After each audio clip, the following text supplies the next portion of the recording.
Magandang araw mga matigek! For today's video, gagawa tayo ng skinless beef longganisa. Siguradong hindi ka nabibili sa labas dahil ang mga ingredients na ating gagamitin ay makikita nyo lang sa inyong mga kusina. Kaya ano pang hinihintay natin? Umpisa na natin! Meron tayo ditong 1 kilo ng giniling na baka. Pwedeng baboy, pwedeng manok. Meron tayo ditong 2 kutsara ng suka. Meron tayong paminta, kalahating kutsara. At di mawawala syempre ang muscovado sugar. 1 cup and 2 spoon. 1 kutsara ng cornstarch, ito yung ating pagbabinding. Ito yung makakatulong para magdikit-dikit ang ating longganisa.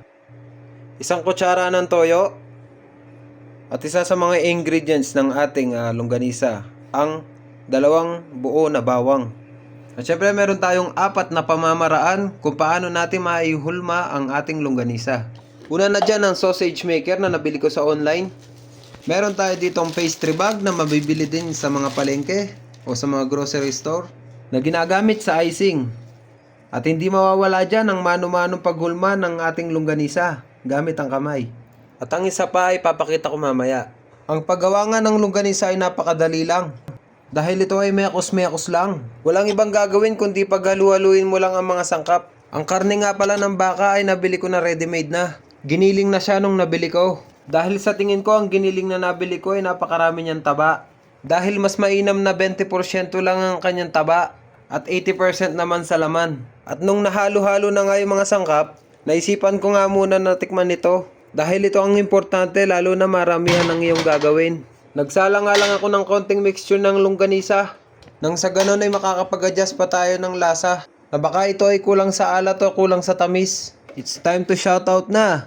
Shoutout po kay Chichi, Jet Obias, Jopay, Ivy Lopez, Marian David, Robert Buraida, Irene, Genevieve, Juliet, at kay Erica De Leon. Maraming salamat po sa inyo dahil lagi kayo nakatutok sa aking mga videos. Kung umabot po kayo dito sa video, huwag nyo pong kalimutan mag-comment, like, share para lalo po akong sipagin na gumawa ng content. Ayun, may nag-chat po sa inyo, basahin nyo po muna. At kung meron po kayong gustong request na luto, i-comment nyo lang po sa baba.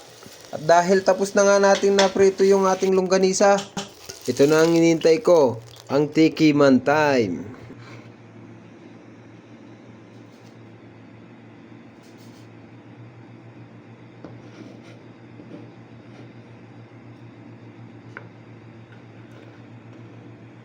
Ayan yung magiging itsura niya. Kaya titikman na natin.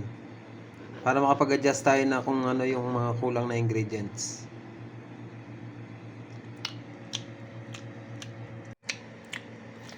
Okay naman yung lasa niya pero medyo matabang lang. Siguro dahil fresh pa yung ating mixture. Siguro maya-maya kung ire-rest ko lang konti tapos hulma na natin. Gumamit lang po ako dito ng parchment paper na pangsasapin natin sa ating longganisa. At oras na para ulmahin na natin ang ating longganisa. Kayo na pong bahala at kayo na po ang pumili kung saan po kayo mapapadali. Hulmahin ang ating homemade skinless beef longganisa. Kaya iwanan ko po muna kayo at kayo na po ang bahala kung saan po kayo mapapadali. Tapusin nyo po itong video hanggang dulo. Sigurado po akong marami po kayong makukuhang technique kung paano ulmahin at mapapabilis.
Salamat po!